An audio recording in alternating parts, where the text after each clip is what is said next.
Not every revolution begins with a bang.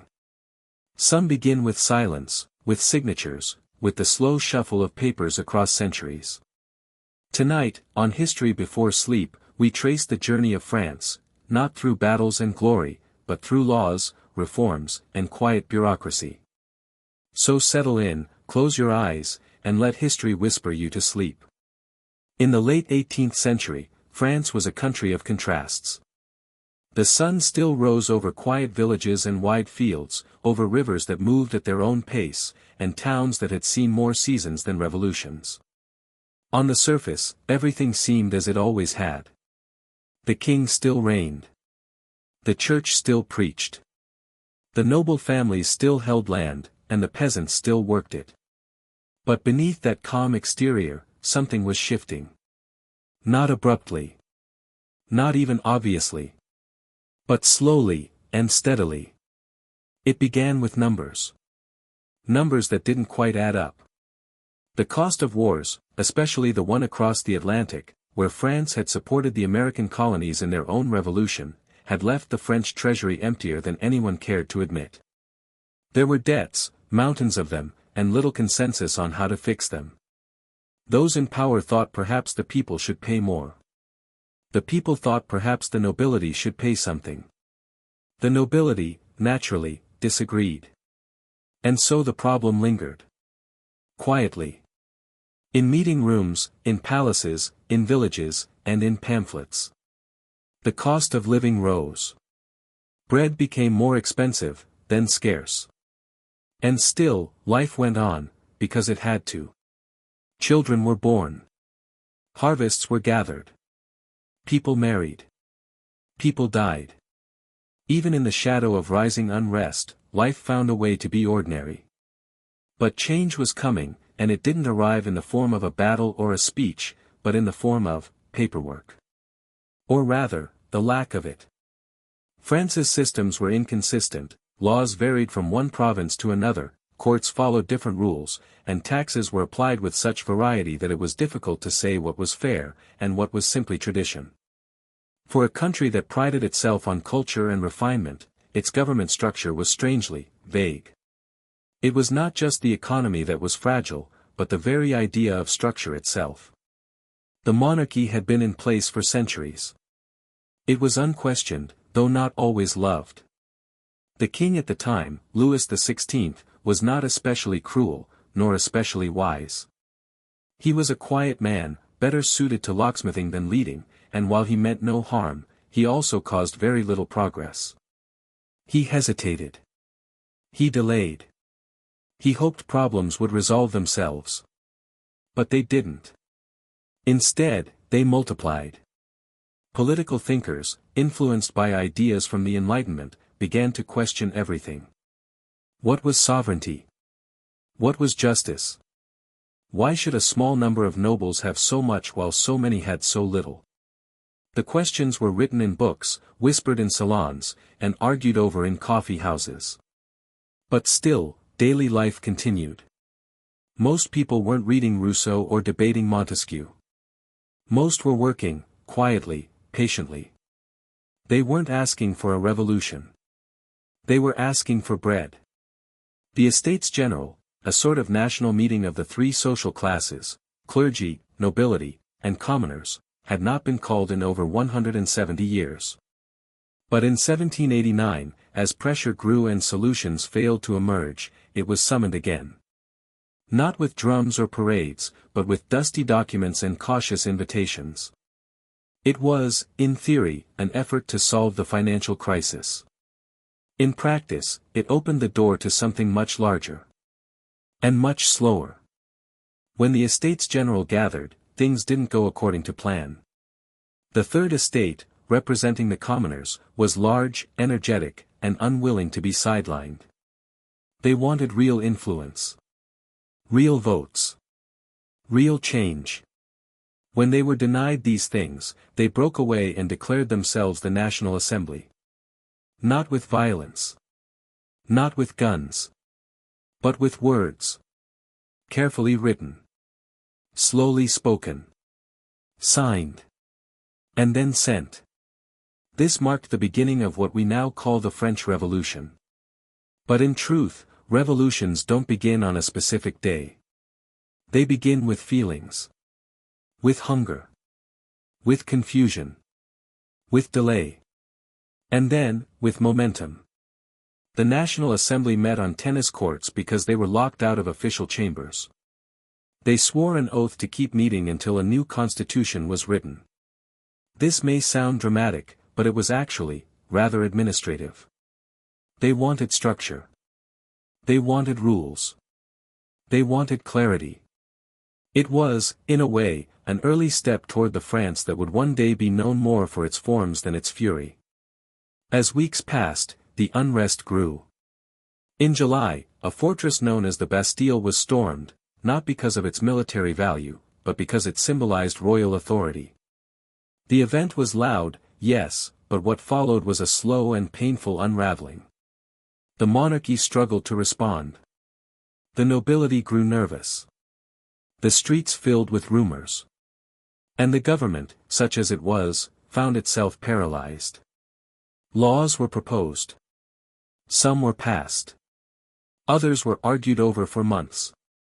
Ideas moved faster than people. Decisions were delayed.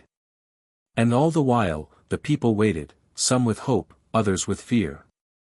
Change was in the air, but it had not yet reached the ground.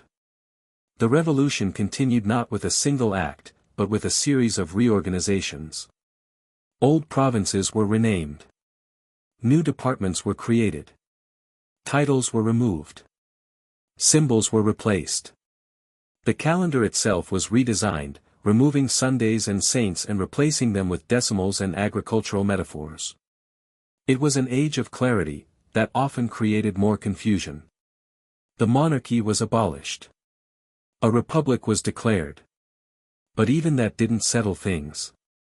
Power shifted constantly, from moderates to radicals to reactionaries, and back again. There were speeches, many speeches, and documents, endless documents, most of which were read once, then revised, then forgotten. The government changed forms repeatedly. From the National Assembly to the Legislative Assembly, to the Convention, to the Directory, and later to the Consulate. Each one promised order. Each one brought something close to chaos. And yet, daily life persisted.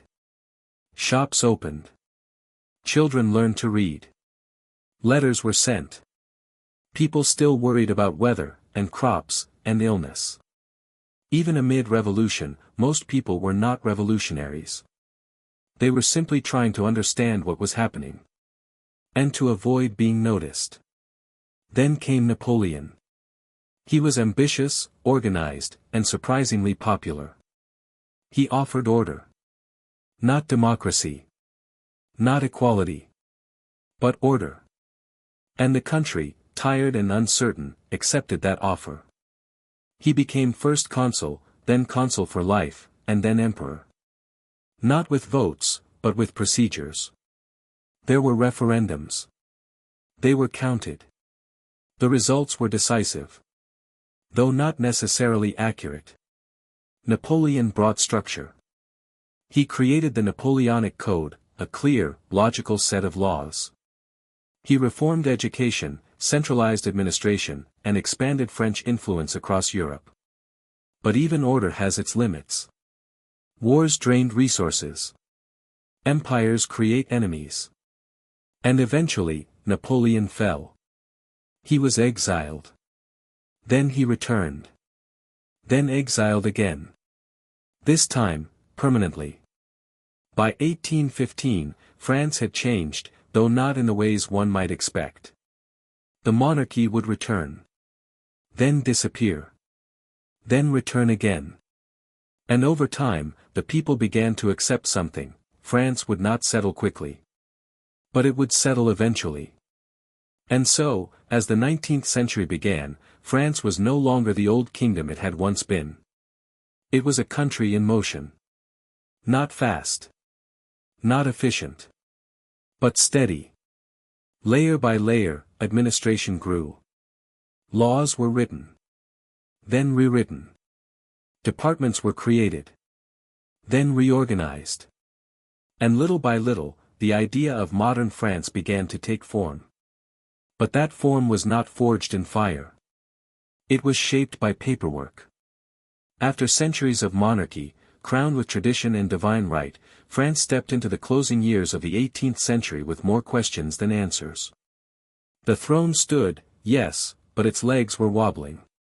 The people, for the most part, were still loyal, or at least accustomed to being loyal, but something was shifting, not suddenly, not violently at first, but persistently, like the tide pushing ever so gently at the base of an aging cliff.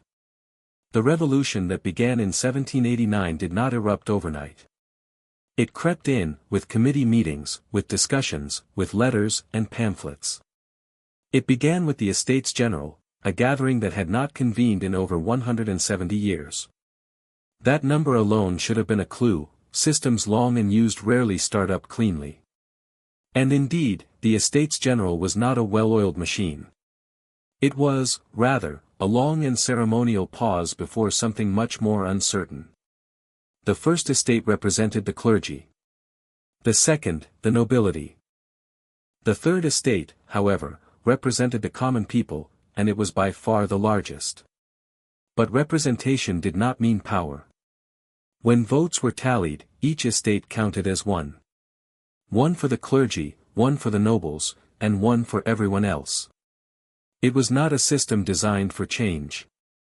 And so, change came not from within it, but from its fracture. The third estate, weary of being dismissed and determined to have its voice heard, broke away and declared itself the National Assembly. It met separately, famously in a tennis court, an odd setting for such a pivotal moment, but in the end, history is more about persistence than setting. They swore what became known as the tennis court oath, to keep meeting until a new constitution was written. This was not yet rebellion. It was negotiation. But even negotiations, when ignored, can grow sharp. Outside the walls of these assemblies, the mood was shifting. Prices were high. Food was scarce. Rumors spread quickly, often more quickly than the truth. On July 14, 1789, a crowd stormed the Bastille. It was not a grand military maneuver, it was more symbolic than strategic. The Bastille housed only a few prisoners and was lightly defended. But it was a fortress. And its fall, however mild in military terms, signaled something else entirely. The people were no longer waiting. They were acting. Still, much of what followed was not immediate collapse, but slow dismantling. The feudal system, which had defined rural life for centuries, was officially abolished. Titles were stripped away. Tithes were cancelled. But the machinery of government did not stop, it simply groaned under the weight of so many adjustments. Laws had to be rewritten. Taxes reassessed. Land redistributed. And all of it needed paperwork. Meanwhile, King Louis XVI attempted to navigate this new landscape. He agreed to some reforms. He resisted others. His hesitation proved fatal. In 1791, a new constitution was drafted. The monarchy would remain, but as a constitutional figurehead. Louis signed it, though he did so with reluctance. And then, in June of that year, he attempted to flee, disguised, awkwardly, as a servant.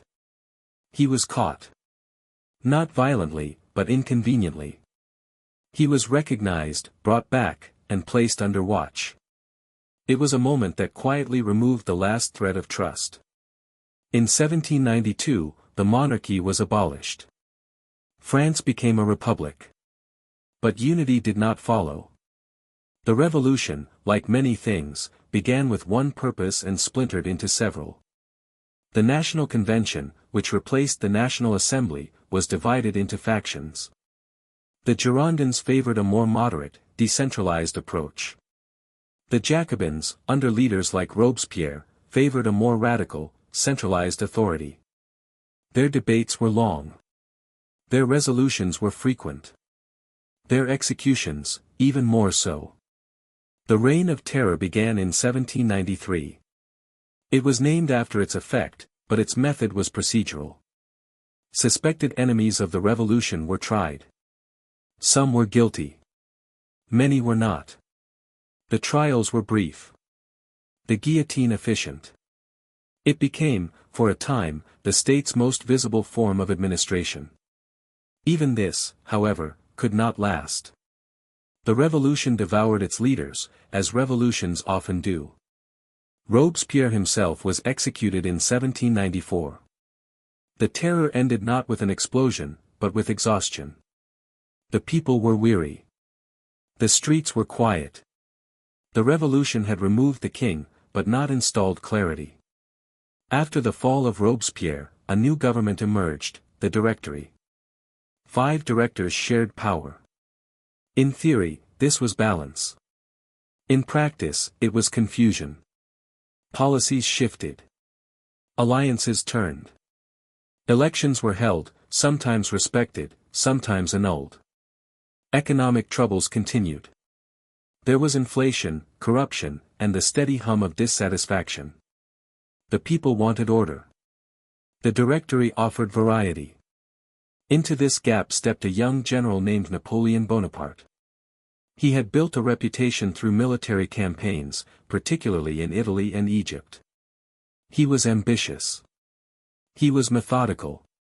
And most importantly, he promised structure. In 1799, he returned to France and engineered a coup, known, in the calmly bureaucratic language of French politics, as the 18th Brumaire. The Directory was dissolved. A new government, the Consulate, was established. Napoleon was first consul. France did not protest. It exhaled. Under Napoleon, systems were clarified. The Napoleonic Code was introduced, a uniform legal code that replaced the scattered patchwork of regional laws. It emphasized clarity, equality before the law, and the authority of the state. Courts were reorganized. Education was centralized. Administrative districts, departments, were strengthened. Each had a prefect, appointed by the state, responsible for implementing national policy. In a way, the revolution had achieved its aim. Not through constant change, but through one man's ability to make change seem permanent. Napoleon, of course, was not satisfied with being first consul. In 1802, he became consul for life. In 1804, he crowned himself emperor. Not through conquest, yet, but through procedure. There were referenda. The votes were counted. The results were published. And France, tired of instability, agreed. The empire brought victories. Then more wars. Then defeats. Napoleon's campaigns across Europe expanded French territory, influence, and bureaucracy. He brought the Napoleonic Code to regions far beyond France, embedding administrative systems wherever he went. But empires stretch. And stretched things break. In 1812, Napoleon invaded Russia. It was bold. It was cold. And it was disastrous. The retreat weakened his army. His enemies regrouped. In 1814, Paris was captured. Napoleon abdicated and was sent to Elba. But the story did not end there. In 1815, he returned. Not with an army at first, but with a walk. Soldiers sent to stop him joined him instead. He marched to Paris. The king fled. For 100 days, Napoleon ruled again. He reassembled the old institutions. Reappointed ministers. Restated old policies. It was, briefly, as if nothing had changed. Then came Waterloo. A decisive defeat. Napoleon was exiled again, this time to St. Helena, a remote island far from European politics. He would not return. And so, by the end of 1815, France had lived through revolution, terror, republic, directory, consulate, empire, restoration, and brief resurgence. Each stage came with declarations. With meetings. With new stamps and seals and letterheads.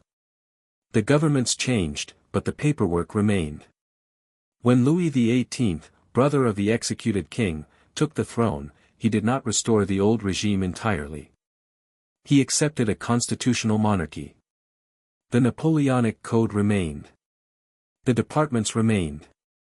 The civil service, now trained and tested, continued to function. In a strange way, the revolution had succeeded, not by replacing everything, but by embedding its logic into the structure of daily governance. France had not returned to where it began. It had circled through something complex and come to something familiar, but different. It had developed a taste for organization. And that taste would only grow in the years to come. By the year 1815, France was tired. Tired of wars. Tired of governments. Tired of promises made and broken. And perhaps most of all, tired of change that never seemed to lead to anything stable. When Napoleon was finally defeated and sent far, far away, this time to the island of St. Helena, deep in the South Atlantic Ocean, the country was left in an unusual position. It had known monarchy, republic, empire, and revolution. And now, it needed to choose something else. Something quieter. Something that could last. The choice, at least on paper, was a return to monarchy. Louis XVIII, the brother of the late Louis XVI, who had lost both his crown and his head during the Revolution, was invited to take the throne. It was called the Bourbon Restoration. The name sounded firm, even final. But in practice, it was neither. Louis XVIII was not young. Nor especially charismatic. But he was careful. He knew the world had changed. He could not erase the revolution, and he did not try. Instead, he issued what was called the Charter of 1814, a constitutional document that gave limited rights to the people, while still preserving the appearance of royal authority. It was a compromise. The kind that pleases no one entirely, but offends no one fatally. The charter kept the Napoleonic Code. It kept civil liberties, at least in theory. It kept the structure of departments and prefects. It was, in many ways, an agreement to keep going. To keep the paperwork flowing. To let the systems work, even as the faces at the top continued to change. And change they did. Louis XVIII died in 1824, and the throne passed to his younger brother, Charles X. Where Louis had been cautious, Charles was more traditional. He believed in divine right. He believed in old values. He believed the revolution had been a mistake, and perhaps could be undone. This belief, though sincere, was not widely shared. Charles tried to roll back reforms. He brought back certain privileges for the church. He tried to compensate nobles who had lost land during the revolution. He tried, above all, to remind France what it had once been. But France was not in a remembering mood. In July of 1830, a set of ordinances issued by Charles, meant to limit the press, dissolve the Chamber of Deputies, and restrict suffrage, triggered unrest. The response came not with marches or speeches, but with barricades. In the streets of Paris, citizens, students, workers, and even some middle-class professionals, rose up. They toppled the king not with force, but with resolve. Charles abdicated and went into exile. In his place, a new king was chosen. Not a Bourbon. But a different kind of monarch, Louis Philippe, the citizen king. He came from the House of Orleans, a branch of the royal family that had once supported the revolution. He wore a suit instead of robes. He walked among the people. He presented himself as modest. As liberal. As modern. But time, as always, revealed complications. The July monarchy, as it was known, promised balance. It gave more power to the middle class. But it limited voting rights to those who paid enough taxes, a narrow group. The poor remained poor. The working class remained voiceless. And slowly, dissatisfaction returned. Quietly at first. Then more loudly. Throughout the 1830s and 1840s, France lived in a state of cautious calm. There were reforms, though not many. There were protests, though most were managed. But beneath the surface, pressure was building. The economy stumbled. Food prices rose. Employment fell. And the idea that the citizen king represented the people began to look more like an advertisement than a reality. In February 1848, a political banquet, intended to call for electoral reform, was banned by the government. It was a small thing. A technicality. But it became the spark. Demonstrations followed. The National Guard, usually loyal to the king, hesitated. The army was deployed. Shots were fired. The king abdicated. Once again. France had, for the second time, overthrown its monarchy. A new republic was declared. The Second Republic. A constitution was drafted. Elections were held, this time, with universal male suffrage. It was a bold experiment. Inclusive, in theory. And in December 1848, the people elected a president. His name was Louis Napoleon Bonaparte. Yes. That Bonaparte. The nephew of Napoleon himself. He campaigned as a man of order. A man of the people. A familiar name in uncertain times. And he won easily. For a few years, the republic functioned. Laws were debated. Institutions were tested. But Louis Napoleon had larger plans. His term was supposed to end in 1852. The constitution said he could not run again. So, he changed the constitution. In 1851, he staged a coup. The details were bureaucratic. Some arrests. Some decrees. Some public announcements. And then, in 1852, the republic quietly ended. The Second Empire began. Louis Napoleon became Napoleon III. France, once again, had an emperor. But this empire was not the same as the first. Napoleon III ruled with the appearance of liberalism.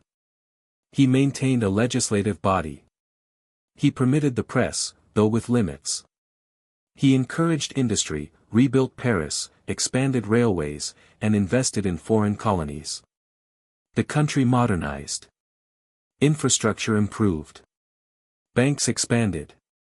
But political power remained centralized. Elections were managed. Dissent was quieted. The emperor smiled. The empire moved forward. It looked productive. Organized. Even elegant. But it was not built to last. In 1870, Napoleon III made a diplomatic mistake. He engaged in conflict with Prussia, a rising power in the German states. The war, known as the Franco-Prussian War, was short. And humiliating.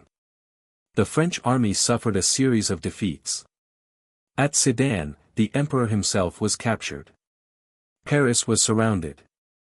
The government collapsed. And just like that, the Second Empire ended. A Third Republic was declared. Provisional at first. Then official. It was the beginning of something that, for the first time in a long time, would endure. But not without turbulence. During the siege of Paris, as the Prussian army camped outside, the people of the capital faced hunger, cold, and uncertainty. After the war ended, in the power vacuum that followed, the Paris Commune was established in 1871. It was a short-lived, radical socialist government. It lasted only 2 months. But it was intense. The Commune attempted to govern differently. More democratically. More locally. It abolished the standing army. It supported workers. It was, in many ways, an experiment. And like many experiments, it failed quickly. The national government, now based in Versailles, sent in troops. The fighting was brutal. Thousands died. The Commune ended not with compromise, but with fire. And yet, something strange had happened. Through all the regimes, all the constitutions, all the rulers and rebellions, France had developed habits. Habits of administration. Habits of documentation. Habits of record-keeping. Even in revolution, there were forms to fill out. Even in rebellion, there were departments to contact. And even in exile, kings and emperors left behind ministers who kept the system running. By the time the Third Republic was formally declared, France had changed. Not just politically, but structurally. The state was no longer a palace. It was a building with offices. Offices with drawers. Drawers with files. Files with regulations. And those, unlike kings or emperors, were very hard to remove. The 19th century in France had been loud. And then quiet.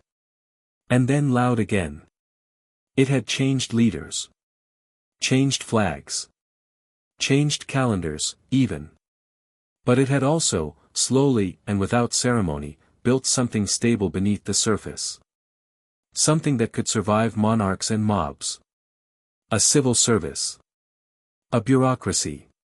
A nation of forms. As the 20th century began, France looked, on the surface, like a country at peace. The Third Republic had endured the chaotic storms of the 19th century. The monarchy had been retired, not by violence this time, but by time itself. And though many remembered emperors and barricades, most now lived their lives around routine, slowly, predictably, bureaucratically. Laws were passed, not shouted. Debates took place in assemblies, not on battlefields. Taxes were collected. Schools functioned. Trains arrived. And the country, though imperfect, moved forward with a kind of weary resolve. But peace, as history so often reminds us, does not always come from within. And in the summer of 1914, peace, long held, carefully managed, was broken. The First World War began not in France, but France was drawn in quickly. Alliances triggered. Borders mattered. Honor was invoked. And then, the trains that once carried workers and letters began carrying soldiers. The war was unlike anything France had ever seen. It was not about cities captured or kings overthrown. It was about trenches. Long lines dug deep into the earth. Men lived underground for months, facing mud, rats, artillery, and cold. Battles lasted for days. Gains were measured in meters. Losses in the tens of thousands. Places like Verdun and the Somme became names not of victory, but of memory, long, slow suffering that stretched on without end. Back home, life adjusted. Rations were introduced. Women took up roles in factories, in administration, in agriculture. The machinery of the French state, now well developed, turned its attention toward supporting the war effort. Documents were issued. Schedules drawn. Supplies managed. Even war, in its chaos, was administered. And when the war finally ended in 1918, it did not end with joy. It ended with silence. France had lost over 1 million lives. An entire generation of young men was gone. Villages were empty. Fields were scarred. The Treaty of Versailles brought a kind of closure, but also a sense of exhaustion. The future would not be bright, it would be managed. Rebuilt. File by file. Brick by brick. The 1920s were called the Annie's Falls, the crazy years, but in truth, they were cautious. France rebuilt its roads. Its towns. Its records. Reparations were collected. Pensions were processed. Cemeteries were mapped. There was music, yes. And art. But there was also grief. And beneath the surface, concern. The 1930s came with a kind of uncertainty. The economy slowed. The Great Depression, which began in the United States, crossed the Atlantic. Jobs vanished. Trust in institutions wavered. Extremist parties gained traction, on both the left and the right. Debates grew tense. Governments rose and fell. France, still a republic, struggled to remain balanced. In 1936, the Popular Front government, a coalition of left-wing parties, came to power. They introduced paid holidays, a 40-hour work week, greater protections for workers. It was progress. But it was also brief. By 1939, attention shifted once more, toward Germany. A new threat. A familiar direction. In September of that year, after Germany invaded Poland, France declared war. But for months, very little happened. It was called the phony war. Soldiers were mobilized. Defenses prepared. But action delayed. Then, in May 1940, the delay ended. Germany invaded through Belgium. France's defenses, designed for a different war, failed. The country collapsed quickly. Paris fell in June. The government surrendered. And France was divided. The northern part of the country, including Paris, was occupied by Nazi Germany. The southern part became Vichy France, officially neutral, but in reality, a collaborationist regime under Marshal Philippe Pétain. It was not revolution. But it was a rupture. The state was no longer fully sovereign. Decisions were filtered. Press was censored. Resistance emerged, not immediately, but steadily. In cities, forests, and farmlands, groups formed. They passed messages. Hid people. Sabotaged trains.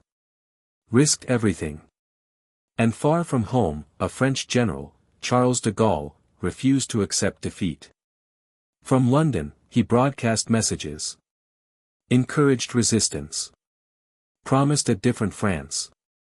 In 1944, Allied forces landed in Normandy. Paris was liberated in August.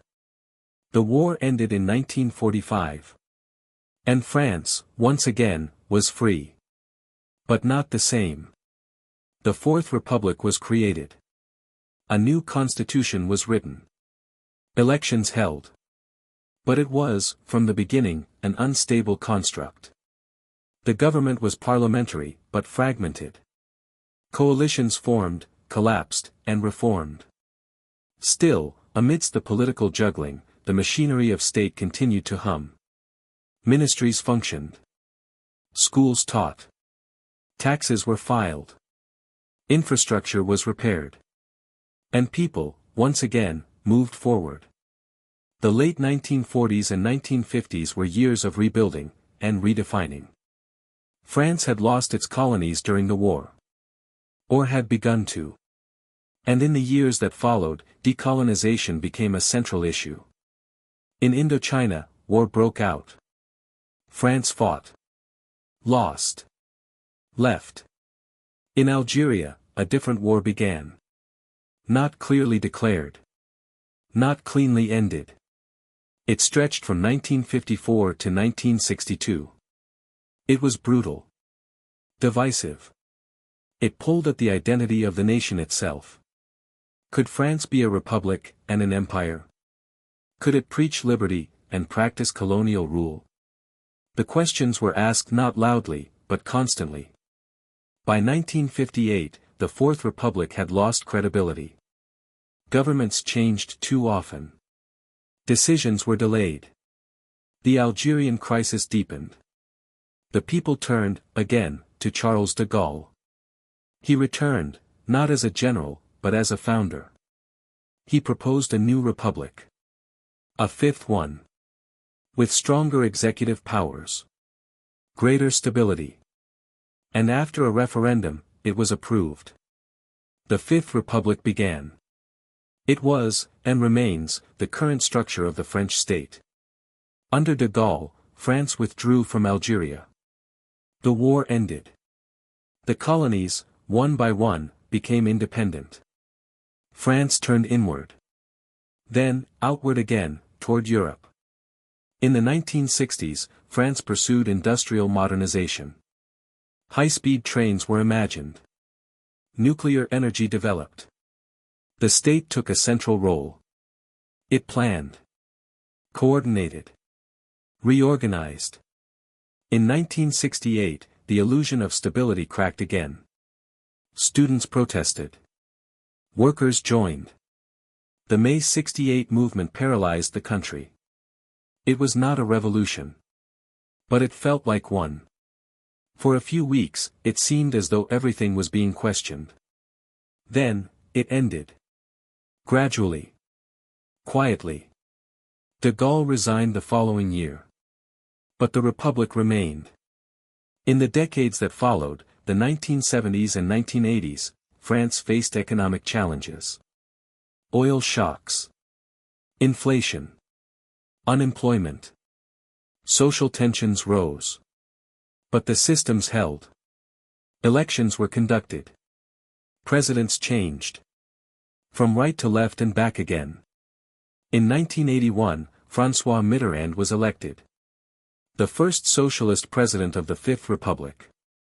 He introduced reforms, nationalized industries, expanded welfare, but also embraced the realities of a global economy. France joined the European Economic Community. Began planning for a shared currency. Worked with neighbors to build institutions larger than itself. And behind it all, the state continued its work. Pensions processed. Schools opened. Roads maintained. Libraries catalogued.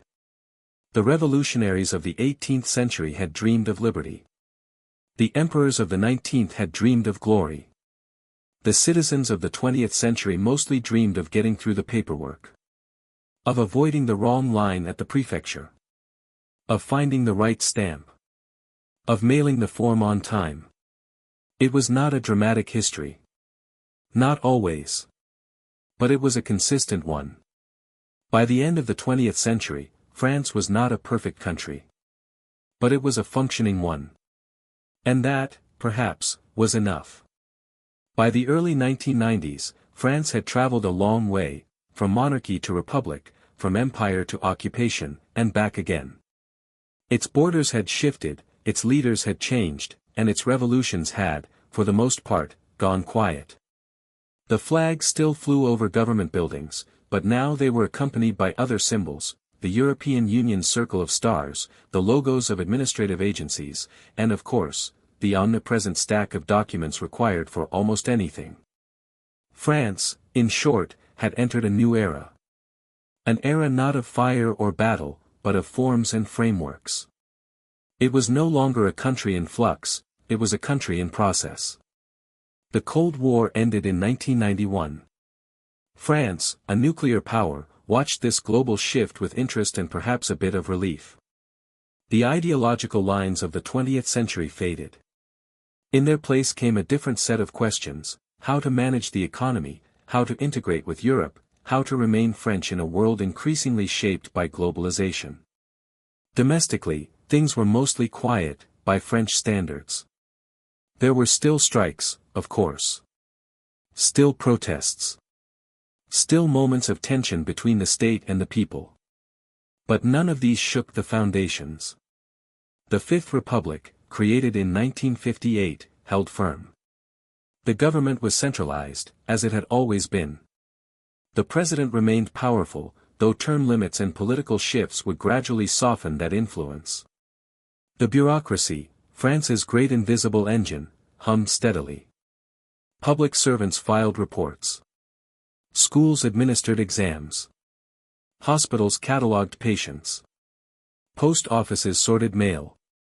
Each citizen, at some point or another, stood in line at a government building, clutching documents and waiting for a stamp. It was not glamorous. But it was reliable. And reliability, in modern France, had become something close to a virtue. In 1995, Jacques Chirac became president.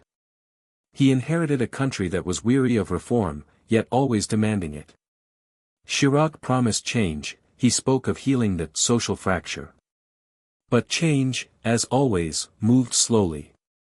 Proposed reforms to pensions and public spending were met with nationwide strikes. Trains stopped. Offices closed. Streets filled. And then, eventually, things returned to normal. The rhythm of French politics was not linear. It was cyclical. A proposal would be made. The people would respond, loudly, but peacefully. Negotiations would occur. And the system would continue. During this time, France deepened its integration with the European Union. It adopted the euro in 1999 as a digital currency, and in 2002, it replaced the franc entirely. The transition was smooth, technically. But emotionally, some mourned the loss of the old coinage. The franc had history. The euro, in comparison, felt coordinated. But that was the point. The European Union represented a broader project, shared standards, shared policies, and increasingly, shared administration. France contributed its ideas, its diplomats, its regulations. And in return, it accepted oversight, alignment, and conformity. For some, this was progress. For others, it felt like compromise.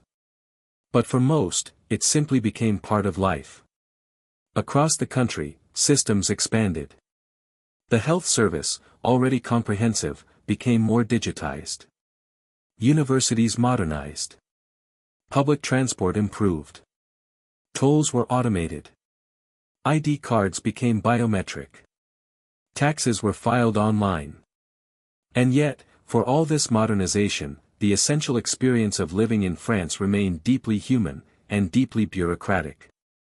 To register a car, one still had to produce several documents: proof of identity, proof of residence, proof of insurance, the old registration, the certificate of conformity, and occasionally, a handwritten note explaining the purpose of the request. Just in case. The form had changed, from paper to digital, but the ritual remained. To move apartments required appointments, contracts, and an official inspection. Changing jobs triggered social security updates, tax notifications, and health insurance shifts. Even naming a baby had rules. In France, administration was not a burden. It was a language. One learned it, slowly, through experience, like cooking or driving. It could not be rushed. It required preparation. And patience. Meanwhile, the political climate, though noisy, was mostly stable. Elections brought new leaders, but the state remained. In 2007, Nicolas Sarkozy promised reform with urgency. His style was brisk, his tone energetic. He introduced changes to retirement age, law enforcement, and higher education. But the system, dense and methodical, absorbed these changes and softened them. In 2012, François Hollande, a socialist, became president. His tone was gentler. His goals were social inclusion, job creation, and tax justice. But again, implementation moved at the pace of committee meetings, union negotiations, and pilot programs. Throughout these transitions, France remained France. The bakeries opened at dawn. The trains ran, almost always, on schedule.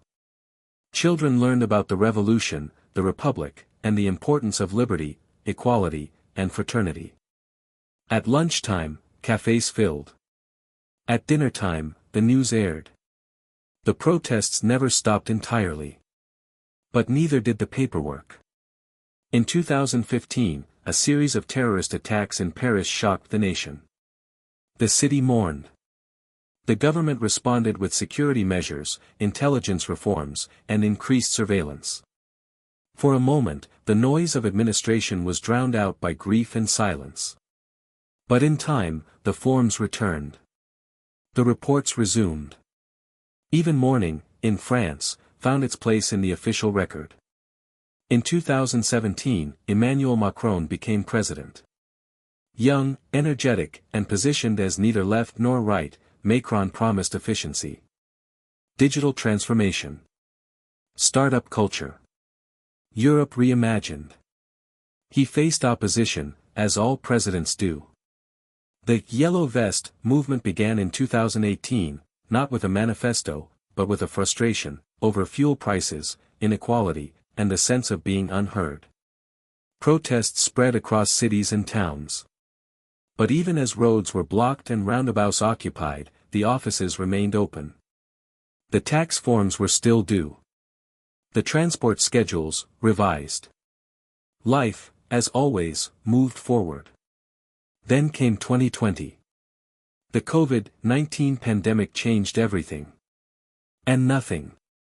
France, like much of the world, went into lockdown. Cafes closed. Schools moved online. Hospitals strained. Masks were worn. Curfews imposed. And at the center of it all, forms. To leave one's home, one needed a certificate. To go to work, another. To exercise, a different one. The attestation became a part of daily life. Downloaded, printed, signed. The pandemic was a crisis of health. But it was also, quietly, a demonstration of systems. The French state, accustomed to registration and regulation, responded as it always had, through policy, enforcement, and documentation. Vaccination campaigns were organized. Subsidies processed. Unemployment benefits extended. Digital portals expanded. And citizens, as ever, adapted. The bureaucracy bent. But it did not break. And when the lockdowns lifted, France did not emerge into a new world, it returned to the one it had always managed. In the 2020s, environmental concerns rose to the forefront. France committed to carbon neutrality. Policies shifted toward sustainability. Electric vehicles, wind power, and green architecture entered the official vocabulary. And with them came forms. Incentives for solar panels. Guidelines for emissions. Grants for renovation. Each with application procedures, conditions, and reporting requirements. France, as it had always done, pursued change through regulation. And perhaps, that is what defines modern France. Not its wars. Not its revolutions. But its quiet, persistent belief that everything important can be addressed, eventually, with the right combination of meetings, procedures, and paperwork. From the outside, it may seem tiring. Inside, it feels reassuring. Because to live in modern France is to live within a system. Not always fast. Not always efficient. But deeply human in its belief that every issue, no matter how complex, deserves a file, a folder, and perhaps, a follow-up appointment. It is a country where tradition and modernity share space. Where a centuries-old cathedral stands next to a high-speed train station. Where handwritten forms coexist with QR codes. Where protest and paperwork are part of the same rhythm. It is a place where politics may change, but the administrative style remains. Calm. Regulated. Slightly tired. And deeply French. And so, after hundreds of years, dozens of constitutions, countless elections, and more than a few revolutions, France, this complex, layered, passionately bureaucratic country, has found itself somewhere unexpected. Not in turmoil. Not in triumph. But in something quieter. Something softer. Something that resembles order. It did not arrive there all at once. And it certainly did not arrive by accident. It arrived through centuries of experimentation, missteps, revolts, counter-revolts, empires, monarchies, republics, and regimes, each leaving behind not just memories or monuments, but documents. Rules. Ministries. Offices. Agencies. And most of all, processes. From the earliest days of the revolution, when a monarchy was brought to its knees not just by slogans and speeches but by the hunger for fairness and the need for structure, France has been engaged in the slow, careful business of building something lasting. Something bigger than a person. Bigger than a party. Bigger than a crisis. It has been building a state. And not just any state, but a very specific kind. A state that believes deeply in the value of being thorough. A state that knows that even the most poetic ideals, liberté, égalité, fraternité, must eventually be filed, registered, and stamped. Sometimes twice. To understand France today, in all its modern complexity, is to understand not just its politics or its culture, but its love affair with documentation. In France, the form is sacred. The form is the beginning of change. The form is the way the people and the state speak to one another. One submits. One receives. One waits. Then, if all is in order, one is approved. It is not quick. It is not spontaneous. But it is clear. And in its clarity, there is peace. France has never been a country entirely at ease with itself. Its history is too full, its identities too layered. It is Catholic and secular. Revolutionary and conservative. Proud and skeptical. Elegant and resistant to authority. But in its contradictions, France has found a peculiar kind of unity, not in agreement, but in administration. No matter one's political leaning, no matter one's address or occupation, everyone in France must deal with the same systems. The same queues. The same registrations. The same alphabetically color-coded folders in pale blue government buildings. There is a comfort in this. A predictability. The knowledge that whatever may be happening in the wider world, your tax form still has to be submitted by mid-May. That your car's registration must be renewed before it expires. That your identity, as far as the state is concerned, exists in a series of numbers, certificates, and codes. It may not sound romantic. But perhaps, in a quiet way, it is. After all, what is more hopeful than the belief that every person matters enough to be entered into a national database? That every child's birth is worth recording? That every home should have an address, and every address a postal code, and every letter a destination? France is not immune to the challenges of the modern world. It has its tensions. Its debates. Its divisions. There are disagreements about immigration. About religion. About language. About energy and environment and economy. But in the background, always, is the quiet machinery of the state, issuing guidance, printing leaflets, updating procedures, designing new forms. Every controversy, no matter how complex, eventually leads to a revised application process. In some countries, this would be a source of frustration. In France, it is a kind of national tradition. And like most traditions, it is both loved and complained about in equal measure. Ask any French citizen how they feel about their prefecture, and you will likely hear a long story. A sigh. Perhaps even a small laugh. The story will involve paperwork. Waiting. An official who was either too strict or too helpful. A form that was filled out incorrectly.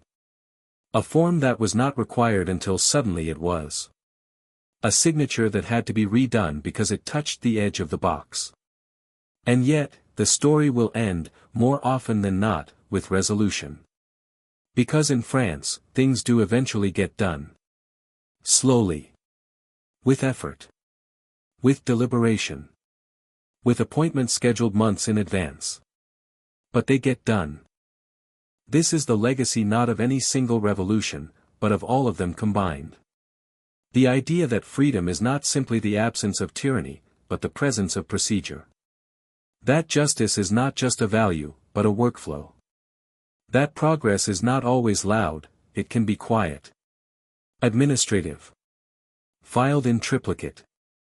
From Louis XVI to Emmanuel Macron, from Robespierre to de Gaulle, from storming the Bastille to updating your carte vitale, France has learned, painfully and patiently, that systems, once refined, can hold a country together in ways that slogans alone cannot. It is no longer a land of sudden change. It is a land of small, consistent adjustments. A new energy policy here. A revised pension scheme there. A debate over labor law that stretches across seasons. A round of regional elections that temporarily shifts the tone of the national conversation, but never quite unseats the structure beneath it. And this structure is vast. There are 101 departments. 13 metropolitan regions. Dozens of ministries. Hundreds of agencies. A Conseil d'État. A Cour des Comptes. Local councils. National assemblies. Constitutional watchdogs. Each has its own remit. Its own stationery. Its own digital platform. But together, they form something that works, not always quickly, not always perfectly, but reliably. And in a world that often feels volatile, reliability is a kind of peace. France is not the country of 1789, nor of 1848, nor even of 1968. It is something more settled now. Not asleep, but resting. Not passive, but measured. Not stagnant, but stable. It is a country that wakes up, checks the weather, brews coffee, reads Le Monde, and perhaps mutters about a delay in the postal service. It is a country where even the angry letters to elected officials are composed with formal salutations and carefully cited references. It is a country that has turned revolution into policy, protest into planning, and chaos into code. And so, if you ever find yourself in France, at a train station, perhaps, or a city hall, you may notice the rhythm. Someone filling out a form at a counter. Someone else waiting with a folder in hand. A clerk reviewing papers with slow precision. No one rushes. No one panics. The line moves. Eventually. There is a kind of stillness in it all. And if you stand quietly enough, you might realize you are witnessing the true heart of France, not the Eiffel Tower, not the Champs-Élysées, not even the grand assemblies or famous protests, but a shared national patience. The patience to believe that everything, no matter how small, deserves its place in the record. Its place in the file. Its place in the archive of a country that has, for over 200 years, been slowly and carefully putting itself in order. That, in the end, is modern France. Not a storming of gates. But the gentle closing of a cabinet drawer. The quiet stamp of approval. And the steady hum of a machine that knows its way around a form. So sleep well tonight, knowing that in one corner of the world, bureaucracy is still alive and well. Not as a burden. But as a belief. A belief that order matters. That structure brings peace. And that even the most complicated society can, in time, find a way to gently organize itself, into something calm, regulated, and just a little tired.